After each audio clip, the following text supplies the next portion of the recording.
For over 4 decades, this massive basalt stone has been standing guard outside the Poe Museum's main entrance here in Richmond. And many people who see it ask us, is this Edgar Allan Poe's grave? Well, could this be the final resting place of Edgar Allan Poe? We'll find out on tonight's installment of the Curator's Crypt.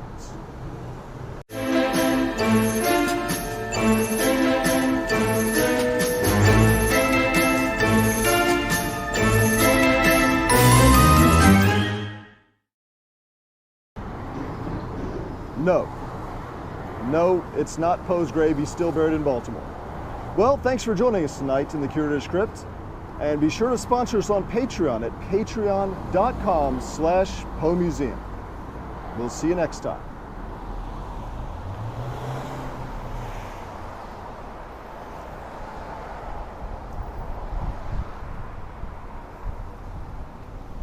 You still there?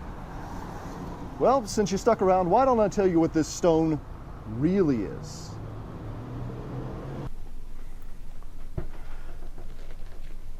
Well, according to these newspaper clippings from the 1970s, this stone was found in the Richmond East End landfill about 1973 by 2 boys, Carlton Allen and Michael Short, who were just playing in the landfill. Why were they playing in the landfill? That's what kids did back then. They didn't have video games. Anyway, they showed it to James Gergott, who is a curator of collections at the Valentine Museum, and he's the one who hypothesized that this stone was probably the base for the statue of Edgar Allan Poe at the Virginia State Capitol.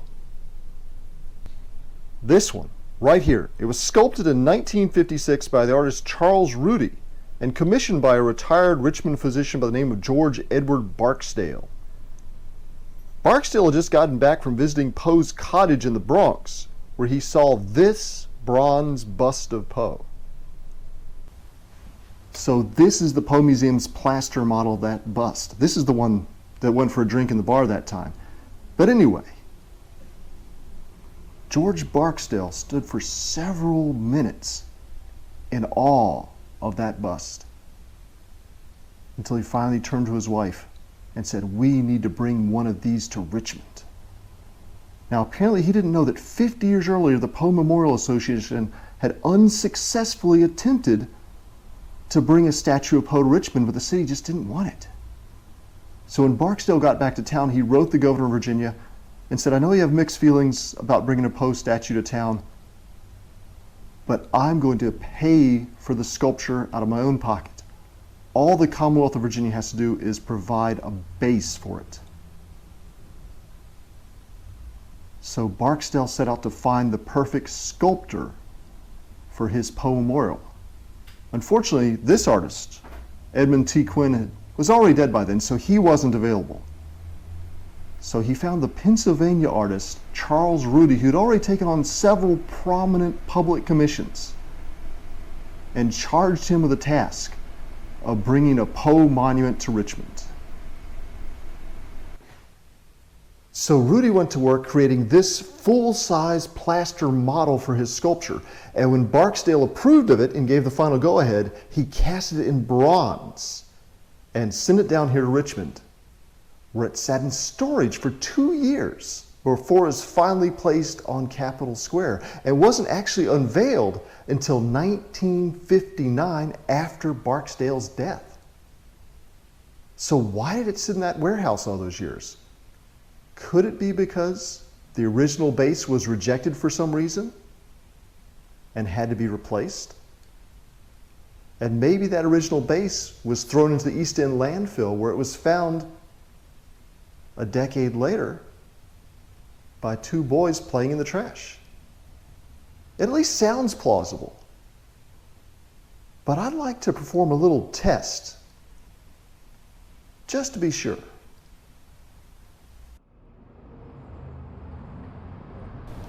So this is 40 inches long and 30 inches wide.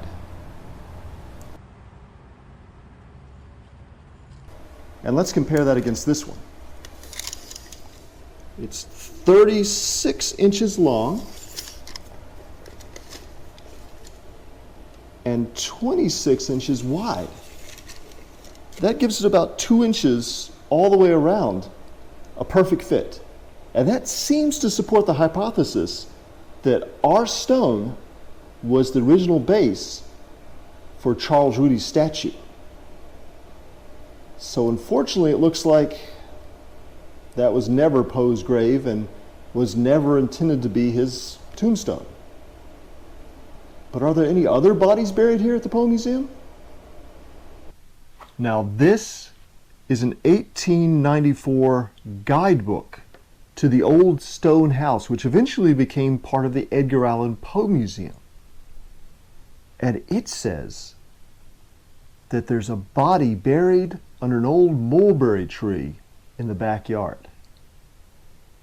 Of course, it also says that Chief Powhatan built the house, that Patrick Henry had his law office there, and that George Washington used it as headquarters during the American Revolution, even though Washington wasn't even in Richmond during that war.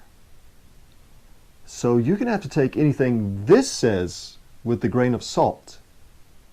You see, long before this became the Poe Museum, the old stone house was a 19th century tourist attraction. So the fantastic stories in this book were used to sell tickets. Well, I regret to inform you we haven't found any bodies buried here at the Poe Museum just yet.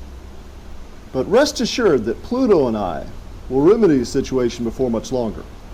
Until then, why don't you pay us a visit here at the museum, where you never know what you'll dig up.